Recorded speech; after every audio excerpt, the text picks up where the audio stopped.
Sme neformálna skupina, pozostávajúca z 3 osôb. Ja, Ulrika Ťapušová, koordinátorka práce s mládežou v meste Nitra. Potom som tu ja, Sofia Petrovičová, členka nášho parlamentu a členka Aliancie stredoškolákov.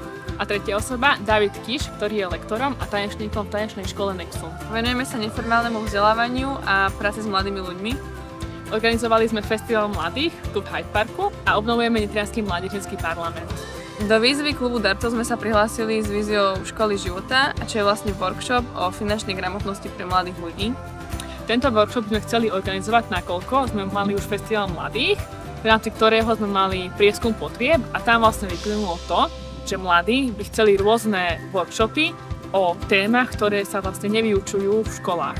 Rozhodli sme sa využiť priestory nášho Hyde Parku v meste, pretože už minulý spomínaný festival mladých bol organizovaný tu.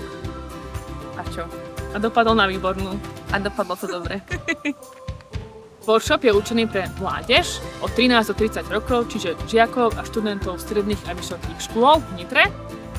Financie by boli použité na zabezpečenie lektorov, občerstvenie, prenajom priestorov a propagáciu, ktorá by nám mohla pomôcť zabezpečiť prostriedky pre ďalšie ročníky. Cieľ nášho projektu je zvýšenie vedomostí o finančnej gramotnosti, bez ktorej by sa v tomto svete už nedalo existovať. Budeme radi, ak podporíte náš projekt. A za všetky vaše hlasy vám vopred ďakujeme.